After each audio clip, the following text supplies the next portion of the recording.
Hello class, this is Steve here. So I thought I would do something a little different in this first module. I had indicated that I wanted to provide kind of a recap of the two discussion threads we had in module number 1, and I decided to just put together a couple quick slides and voice over some thoughts on what the work we did in module number 1. So this first slide here is really just stepping back conceptually, right? This whole process of a rate case. It is a process whereby the utility makes a request, and then the Public Utility Commission needs to evaluate that request, in particular with the consumer interests in mind. And the consumer interests are also to some degree fragmented between your residential, commercial, and industrial customer classes. So this Venn diagram here is meant to really demonstrate the overall framework. You've got the utility and shareholder interests, and of course they want to maximize shareholder value, maximize a return to their investors. And on the consumer side, their interests really are getting the lowest cost, reliable power, also interest in the sustainability and environmental aspects of that power as well. So where these two interests overlap is really the ultimate goal of the PUC, is to try to resolve these requests in such a way that it's balancing the shareholder interests with the consumer interests. And so there's an interest on the consumer side that this utility is compensated fairly for the services it's provided, that it's garnering a significant rate of return that allows them to attract capital. Because when the company has that return and that guaranteed rate base, that revenue requirement, then they're able to attract capital at a lower cost and provide the level of service at a cost which is minimized for consumers. So again, it really is the PUC's goal is to really find out where is this win-win ground, where do these two interests overlap, and that is the broader context here. So with that, let's just jump into the first discussion thread. So the first discussion thread was students were asked to comment on the various testimony that was submitted on behalf of the utility company to support their request of a $14.6 million increase in revenue requirements. And we should note that as regulators, we're really looking at this request through these three critical principles. The first is over these prudent investments. Are these requests by the utility represent prudent management, prudent requests of resources? And so that's something, of course, that's front and center. The second principle are these investments used and useful? Do these requests support investment in infrastructure and systems that are directly providing service to customers? And then finally, are the costs that are the utilities requesting to be compensated for, are those both known and measurable? So those are three key principles that regulators will be looking at as they evaluate these requests. So first off, we noted that the capital recovery cost was $11.5 million, which was approximately 80% of the total rate relief request by Northern Power Systems Corporation. And so some of the questions here, a lot of folks said, well, this is a large category, we should really dig in here. And so I was raising the question, to what degree are we questioning the types of investments that they're making versus to what degree are those costs of those investments reasonable and prudent? So we noted that in many jurisdictions there's a separate process under the integrated resource planning process where utilities put together a plan of how they're going to meet the energy and demand for their customers into the future. And that RFP process is often governed by least cost planning principles. So as South Dakota does not have an IRP process, to some degree it is justifiable to think about, okay, are these reasonable investments? Is there a need for these resources to meet the demand for the customers?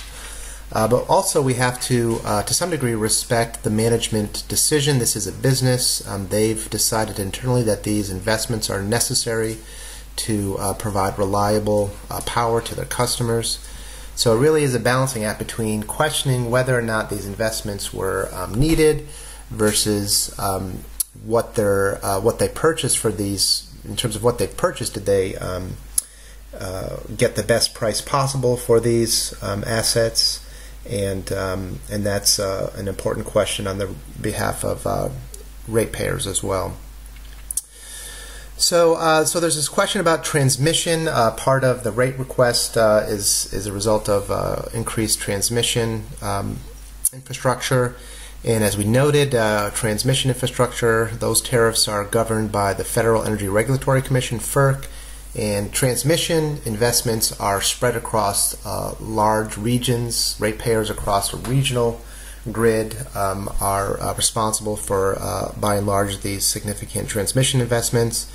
And so it's difficult in a state level proceeding such as this to really wrangle with that, to challenge that. These are region-wide investments, and again, those costs are spread over a large area.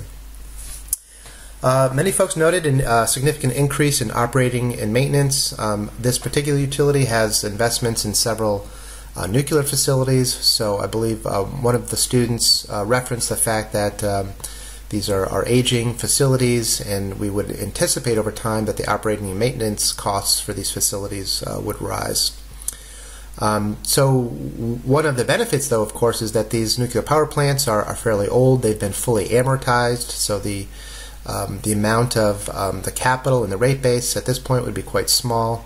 So given that these facilities have been operating for decades, they're fully amortized, they do often represent a very cost-effective way to generate power to deliver to customers. And as noted, as these facilities age, we would anticipate operating and maintenance costs to increase as well. But certainly that's something, again, to benchmark against other nuclear power plants to see whether these O&M costs per megawatt hour delivered are within industry standards. There was also discussion of other return and tax. This was a significant line item in the rate relief request, and it's my understanding that other return, this is where the return on equity requirement translates into a revenue requirement. So that 11% request translates into some certain amount of revenue requirement, and that would then find its way into the request through this other return and tax. But again, that's something that certainly is worthwhile looking at the components of that. There was a bit of discussion on the jurisdictional allocation of costs. Again, this is a utility that serves multiple states, consumers in multiple states. We want to make sure that they are abiding by the basic cost causation principle, where they're allocating costs to customers within South Dakota based on what it costs to serve those customers.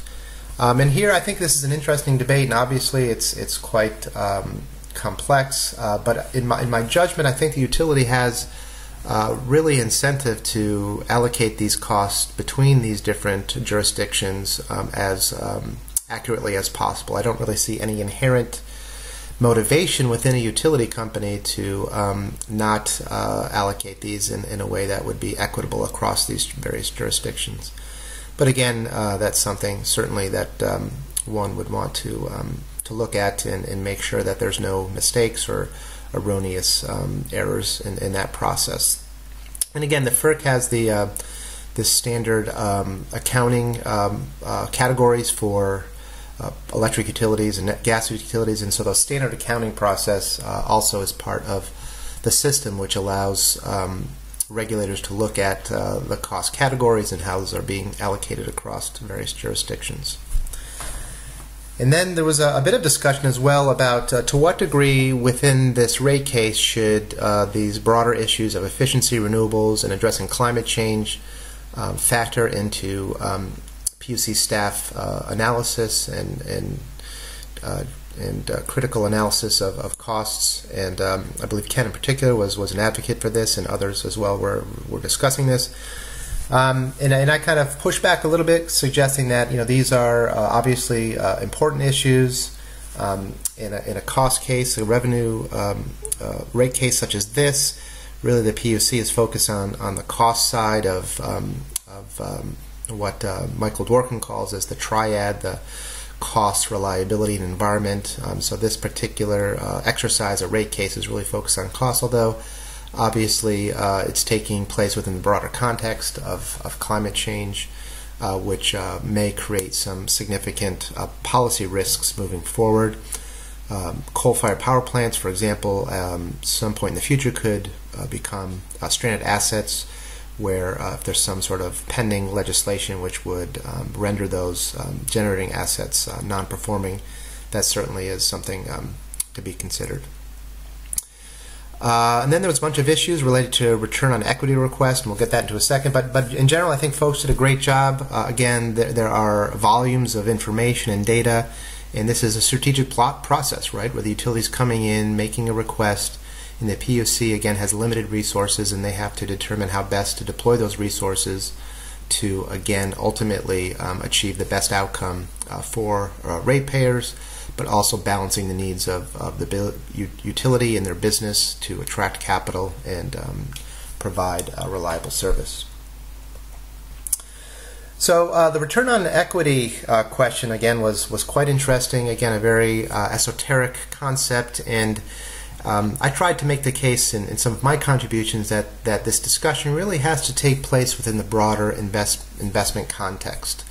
Right, there are money that's roaming around looking for a return, and like any other business, utility companies have to attract capital to make necessary investments, and that is happening within this broader investment context where interest rates drive decisions. And the benchmark interest rate that I suggested is established by the Federal Reserve, which has been historically quite low. What they call ZIRP, a zero interest rate policy. And that trickles throughout the entire economy, and it also is a factor in what would be a reasonable return on equity. And I did share with folks historic tracking of return on equity approvals by PUCs, and it has been tracking lower over the past decade. And to some degree, that's a function of this broader interest rate environment. A lot of discussion about the proxy group selection. Some folks thought they did a very thoughtful job in terms of evaluating what their peer group would be in terms of benchmarking what an appropriate return on equity should be for this particular company. So I thought that was good. And again, I brought up this interesting question about you're using your proxy group are utility companies which are highly regulated, and so the return on equity that these companies receive is based as a historic artifact of these regulatory proceeding, these decisions, and it's not necessarily reflective of the broader market context. Again, all of this really, it's all, the theory suggests that the PUC, that the process should try to the degree possible, arrive at solutions that are closest to what market solutions would be if this was a truly free market in terms of many buyers and many sellers. A lot of discussion about risk of this idea that utilities face risk, and if they're going to attract capital, they have to compensate investors for the level of risk that they are exposed to. And this is an age-old concept in investing, is there's this risk and reward relationship. The higher the risk, the greater the reward should be. So the question is, what types of risk and what degree of risk do utility companies face? To some degree, they are not exposed to the competitive market risks, which is a key risk for many businesses operating in more competitive industries. But there are significant risks, and several students brought up the fact that this utility requires, like most utilities, require huge capital investments, and so the ability to attract that capital and build out that infrastructure is a risk, and we know historically that there were many nuclear power plants back in the 70s that were under construction that were never completed, and I'm sure there's an example of other power plants that coal and natural gas that may have been started but never completed. So there are risks in moving forward in these types of large capital investment types of projects, and again, there's a huge need for capital. The other risk unique to Northern Power Systems Corp is they have a disproportionately large part of their customer base is in the commercial sector. And so the commercial sector, the demand for energy, electricity in that sector is very much influenced by the broader macro economy. So if the macro economy declines, then demand for electricity from this commercial sector would likely decline as well. So that does represent an interesting risk that's faced by this particular utility company. So again, a great conversation here. I thought you guys did a really nice job of really kind of peeling away the layers and trying to grasp the nuanced issues around this return on equity. And we should note that, again, this is just one part of the overall formula. It translates into some certain dollar amount that's then put into the rate relief request.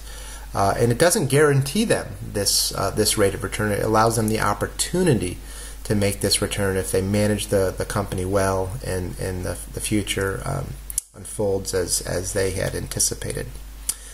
So with that, here in module number 2, we're going to look at to see how this case was resolved. It turns out the PUC staff entered a settlement on many of the issues with the utility company. There were 2 key issues that they did not settle on, and those went before the Public Utility Board.